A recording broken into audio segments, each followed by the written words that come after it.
Paz a vosotros, adalides del Señor. Una vez más, es un placer saludarlos. Ahora, para continuar con la temática de estudios de la sociedad varonil, y que en esta ocasión y en este trimestre estamos dando inicio a el cuaderno titulado El varón, ahora como padre idóneo. En la lección anterior se dejaba ver y se preguntaba cuál es la responsabilidad que un padre debe de tener. En el mundo se pueden ejemplificar muchas responsabilidades, pero nosotros queremos ver esta responsabilidad desde el punto de vista bíblico, desde el punto de vista en el que Dios nos ordena que como padres debemos tener. Y para ello, hermanos, vamos a estudiar la lección de escuela sabática que corresponde para este siguiente sábado y que lleva el título de el cuidado de mis hijos. Recordemos, hermanos, que el eslogan que nosotros utilizamos dentro del departamento varonil es: si Jehová no edificare la casa, en vano trabajan los que la edifican. Y bueno, ¿cuál será, hermanos, el cuidado que debemos de tener para con nuestros hijos? Iniciemos. El objetivo plantea, hermanos, que analicemos dos historias bíblicas para comprender el papel de un padre al cuidado de sus hijos. Veremos estas dos historias y además aprenderemos a influir en ellos, en nuestros hijos, para que guarden los mandamientos de Dios en todo momento. Deseamos que podamos cumplir al finalizar el estudio de esta lección con este objetivo. Dentro de nuestra lectura bíblica pondremos el primer ejemplo y en ella, hermanos, hacemos referencia al primer libro de Samuel en el capítulo 2 del versículo 22 al 25, del cual extraemos dos versículos muy importantes. La historia de un padre, Elí, teniendo una responsabilidad delante de Dios como sumo sacerdote. Era el intermediario entre Dios y el pueblo de Israel. Pero también era padre y tenía a sus hijos. Cuando nuestro Dios habla a través de lo que se viene a expresar en relación a este personaje, hermanos, vemos cómo por palabras literales de un padre a sus hijos, les dice Elí estas cosas. Y díjoles: ¿por qué hacéis cosas semejantes? Porque yo oigo de todo este pueblo vuestros malos procederes. No, no, hijos míos, porque no es buena fama la que yo oigo, que hacéis pecar al pueblo de Jehová. Hermanos, un padre que educa a sus hijos tiene el conocimiento de su comportamiento, del comportamiento de ellos. Y para Elí no era oculto lo que sus hijos hacían y cómo se comportaban. Precisamente por eso extraemos estas palabras expresadas por Elí, diciéndoles que, manifestando que él sabía cómo se comportaban sus hijos y que ese comportamiento, hablándole de una buena fama, no era bueno delante de él como su padre y delante de Dios. Hoy pudiéramos juzgar, hermanos, esta situación que estamos tomando como lectura bíblica, pero no estamos para ello. Más bien nosotros conocemos el desenlace de esta historia bíblica de Elí y de sus hijos y cómo Dios concluye con ello. Pero hoy, hermanos, queremos resaltar un consejo que nos dice el proverbista y que es lo que les pedimos hagan cuando estudien esta lección para con todos los varones, citando Proverbios capítulo 29, versículo 17, cuando nos insta la palabra y nos dice: corrige a tu hijo y te dará descanso y dará deleite a tu alma. Como contraste, hermanos, tenemos el versículo para reflexionar en la segunda historia. Aquí vamos a hablar de el patriarca Abraham y se cita Génesis capítulo 18, versículo 19.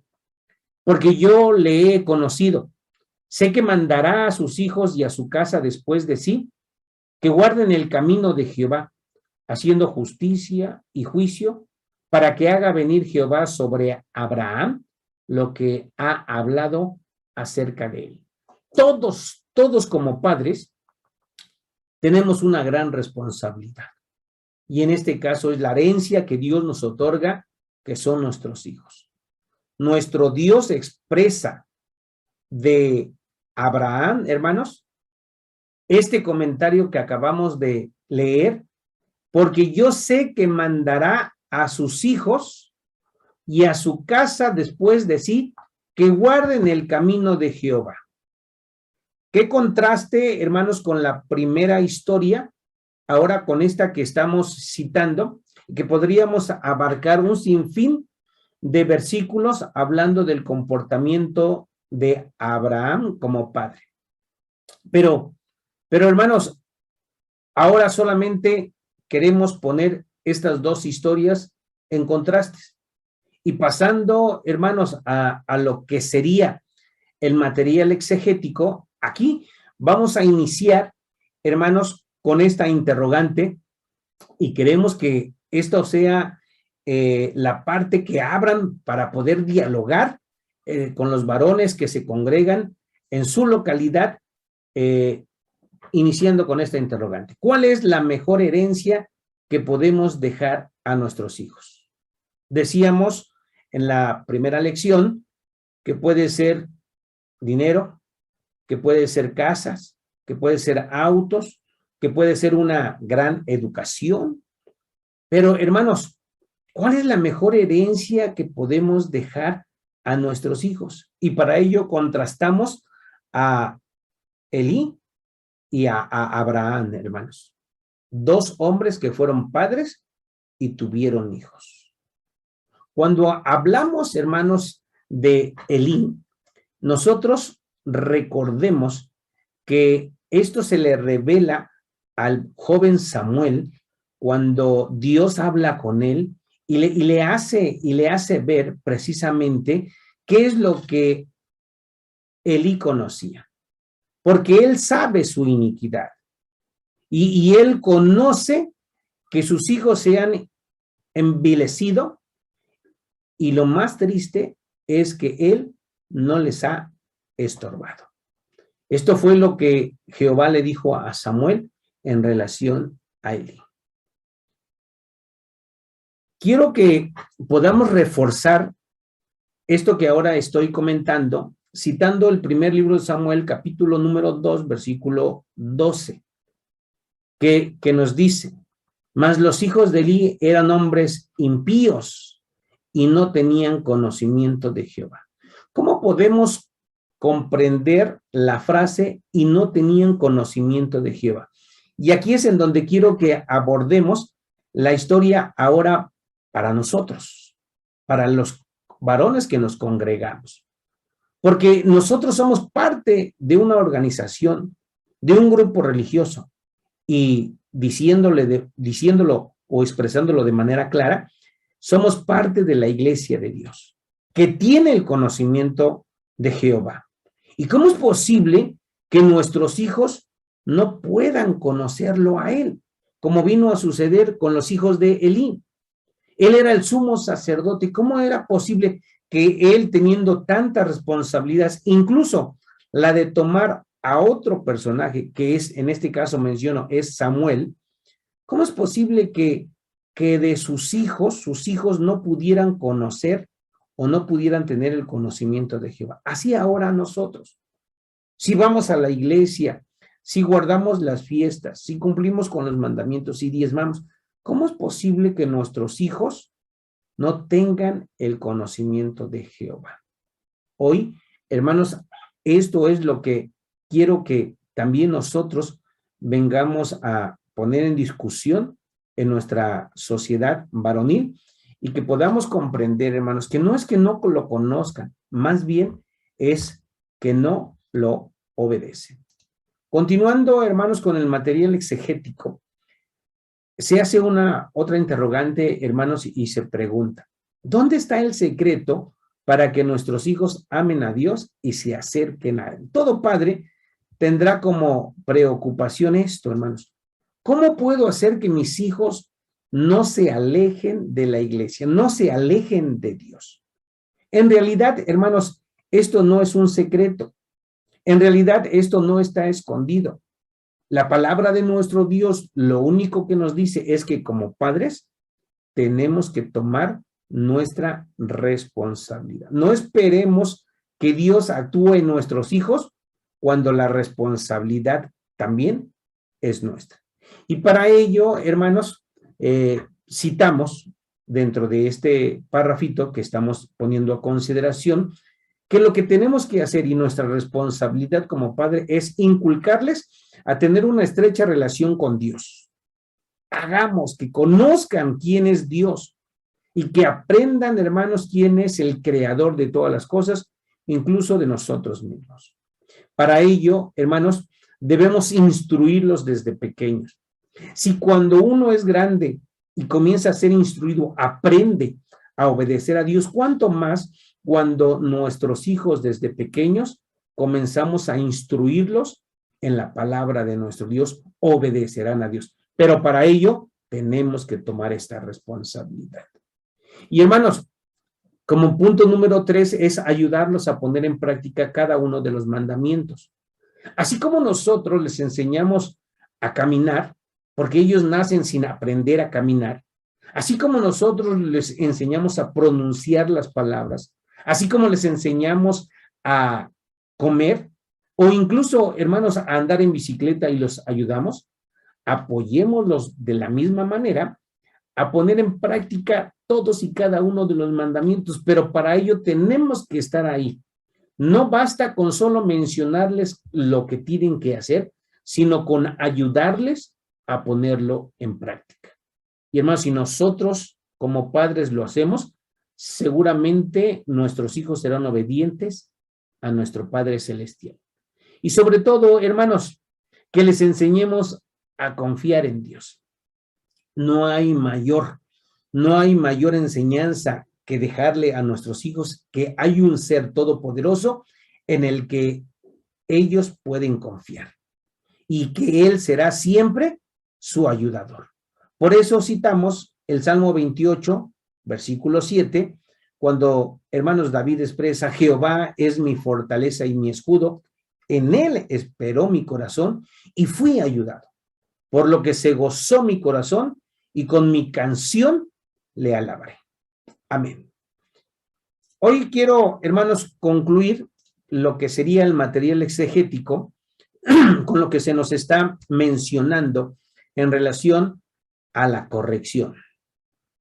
Nos cita este último parrafito que la corrección es buena y además es una ordenanza. Y si nosotros lo vemos desde ese punto de vista, quiere decir que como padres tenemos la obligación de corregir a nuestros hijos, porque nuestro Dios nos lo está ordenando. Y esto es parte de la disciplina. Es también un acto de amor que como padre le mostramos a nuestros hijos, y nos lo dice la palabra de nuestro Dios. Por eso, hermanos, entendamos que la corrección es importante. Aquí ocuparemos esa parte que le dice Dios a Elí a través de Samuel, porque él no les ha estorbado. Él no ha aplicado la disciplina con sus hijos. Hoy quiero, hermanos, que también podamos comprender y lo vamos a ver a través de las lecciones de escuela sabática que tenemos a continuación, que la corrección la tenemos que hacer desde el punto de vista bíblico y no como los hombres muchas veces lo hacen para con sus hijos, y que, hermanos, en lugar de ser buena, viene a ser todo lo contrario. Por eso apoyamos este comentario con lo que nos dice el apóstol Pablo cuando escribe a los Efesios en el capítulo 6, versículo 4, y vosotros padres no provoquéis a ira a vuestros hijos, sino criadlos en disciplina y amonestación, no del hombre, sino del Señor.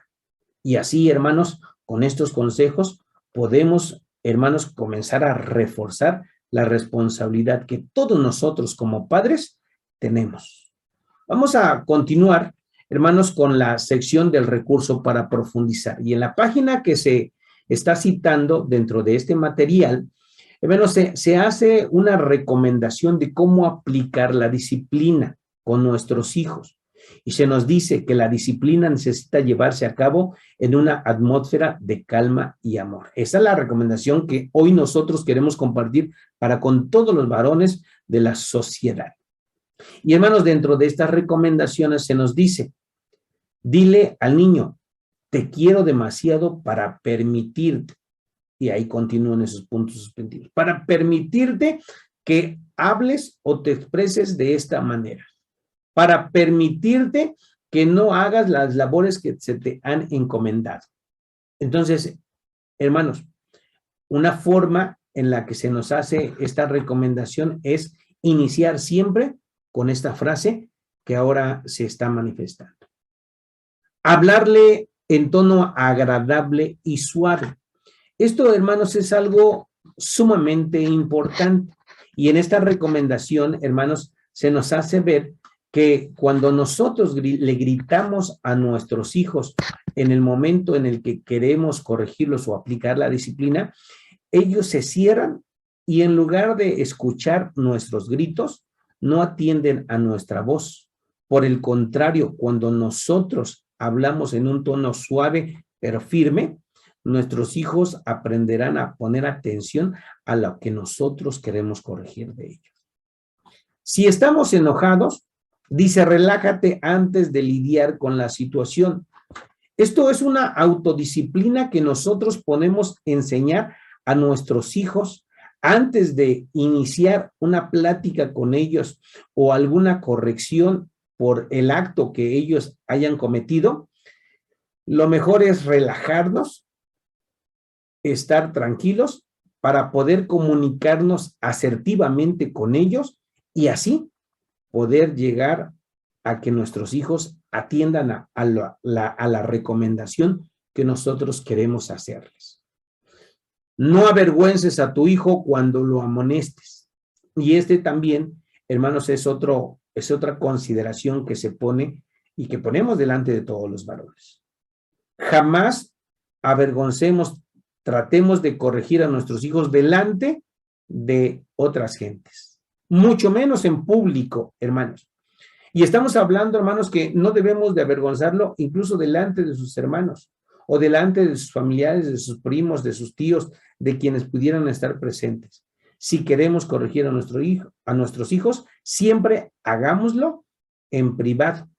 Y también, hermanos, jamás ocupemos expresiones como eres un tonto, no sirves para nada, es que no es posible que no puedas hacer esto. Estas palabras avergüenzan a nuestros hijos y en lugar de ayudarlos a que atiendan a la corrección, hermanos, van a reprimirlos en muchos sentidos. Y por último, dile a tu hijo que su conducta no es adecuada para una persona de su estatura. Es decir, motivarlos dentro de la disciplina y dentro de la corrección a que a la edad que ellos tienen es para que aprendan a hacer esto o esto otro. Motivémoslo, hermanos, en lugar de menospreciarlos o avergonzarlos, como lo estábamos diciendo anteriormente. Decirles a nuestros hijos que tienen esa capacidad de hacer otras cosas es motivarlos a esforzarse y a superarse. Citamos Proverbios capítulo 19, versículo 18 en relación a la disciplina y a la corrección. Castiga a tu hijo en tanto que hay esperanza, mas no se excite tu alma para destruirlo. Y hermanos, en la reflexión y el análisis, los invitamos a realizar este test a través de la liga que estamos dejando dentro del material, hermanos, para que podamos obtener un resultado de cuál o qué tipo de padre en relación a la personalidad que tenemos para con nuestros hijos somos. Y bueno, hermanos, entre algunas, ahora les presento, ¿dirías que la comunicación con tu hijo suele ser A, B o C, fluida, irregular o mala? Al establecer normas para el comportamiento de tu hijo, ¿sueles explicarles las razones? Nunca, a veces o siempre. ¿Tu hijo considera que las normas están establecidas de manera clara y positiva? Sí, no, o no lo sé. ¿Le has preguntado a tu hijo alguna vez, le has prometido a tu hijo alguna vez recompensas que no has cumplido? No, sí. O no suele ofrecerle recompensas por cumplir con sus obligaciones. Lo más importante para ti en la educación de tu hijo es que aprenda a respetar a los demás, a desarrollar todo su potencial o a obedecer. Este ejercicio, hermanos, también lo pueden hacer directamente con sus hijos si ustedes, hermanos, consideran que ya están en edad de que ellos también puedan apoyar y que en ellos también podamos tener una retroalimentación. Y por último, hermanos, en la responsabilidad que invitamos a todos los varones que cumplamos en la semana, establecemos, hermanos, que se puedan realizar 3 áreas de oportunidad juntamente con esas 3 acciones de mejora y ponemos el ejemplo de la área de oportunidad y la acción de mejora como se muestra en el material. Necesito hablar de la palabra de Dios a mis hijos con mayor frecuencia. Esta sería la área de oportunidad. ¿Y cómo la puedo hacer? Voy a leer a mis hijos historias de la Biblia 3 veces a la semana y comentaré con ellos las enseñanzas. De esta manera los invitamos, hermanos, a que ustedes se establezcan estas 3 áreas de oportunidad juntamente con sus acciones de mejora y así podamos tomar la responsabilidad que como padres tenemos para cuidar de nuestros hijos. Seguimos invitándolos a todos los hermanos a que estas últimas 2 secciones, la de la reflexión y análisis y responsabilidad, las cumplamos dentro de la semana previo al estudio de la lección de escuela sabática y así podamos aprovechar mucho mejor todo lo que nosotros les estamos presentando en estos estudios para la sociedad varonil. Hermanos, es un gusto volver a saludarlos y saber, hermanos, que con mucho entusiasmo seguimos con el estudio de la palabra de nuestro Dios, ahora para que nosotros seamos mejores padres delante de Dios y sobre todo también delante de nuestros hijos. Se despide de su hermano en Cristo, Joel Alejo Velasco. Pasa a vosotros.